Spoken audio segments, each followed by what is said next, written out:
Welcome to the Leadership Spark podcast, where we equip you to be the great leader your people deserve. This is Corey, and we have been covering a lot of ground the last few days about the 10 lies of leadership, 10 lies that we can believe about leadership, or 10 myths that are out there about what it really means to lead and what leadership looks like. And can I be a leader based on the lies that I believe or the truths that I believe about leadership? And so we've been going through this series. Today, we're going to talk about number 5.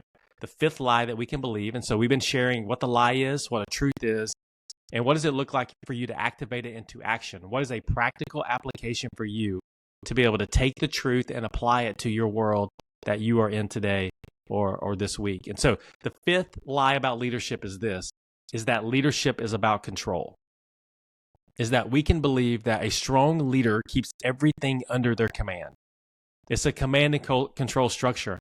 And maybe that worked. Maybe, I don't know if it worked. Maybe that worked 50 years ago, but it does not work in today's work environment.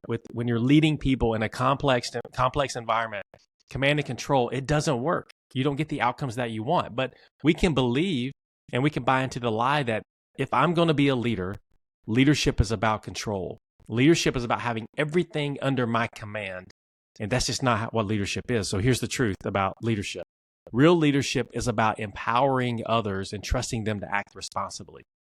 So real leadership is about how do you empower the people that are on your team? How do you empower them? And how do you instill confidence in them? How do you encourage them and trust them to be able to take responsibility, have an ownership mindset, hold themselves accountable? Yes, you hold them accountable and the people around them hold them accountable. That is a critical part of it.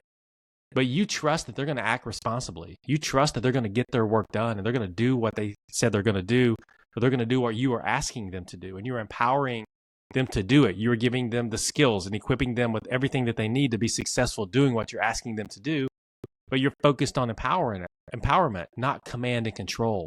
And those are two different leadership styles, and they get two distinct leadership outcomes whenever you either choose to have a command structure and believe the lie that everything needs to be under your control, or you choose to empower the people and trust them to act responsibly and to be a professional and get their work done with your help, with your support, in a context where they can be successful. And so hopefully you're not buying into this lie and that you can embrace the truth. But here's something that you can do as a practical application to put it into action. Delegate one important task fully this week. Look at something that is on your to-do list. Identify one thing on your list and delegate that to someone fully. What I mean by fully is don't just keep your hands on the rein or stand over them or micromanage them or check in with them every single moment of every single day because you don't trust them. If you do that, that communicates a lack of trust. But pick one task, delegate it fully, give it to someone and empower them and trust them to deliver on it. Now, you do want to check in to make sure they are able to do it. They have the ability to execute on it. If they don't, you have to give them the resources or the skills or the coaching, whatever that may be to be able to do it. But pick one task this week, delegate it fully, and empower someone else to do what normally you would do. Give that person authority if they need authority to decide how to do it. And then you as the leader, you come alongside, you support, you don't supervise. You support, you don't micromanage.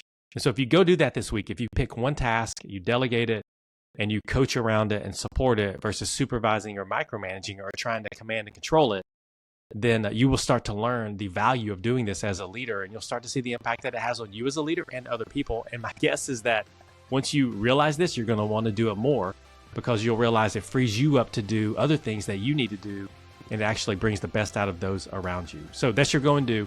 Go and do. Don't buy into this 5th lie about leadership. Go and delegate a task and empower the people around you.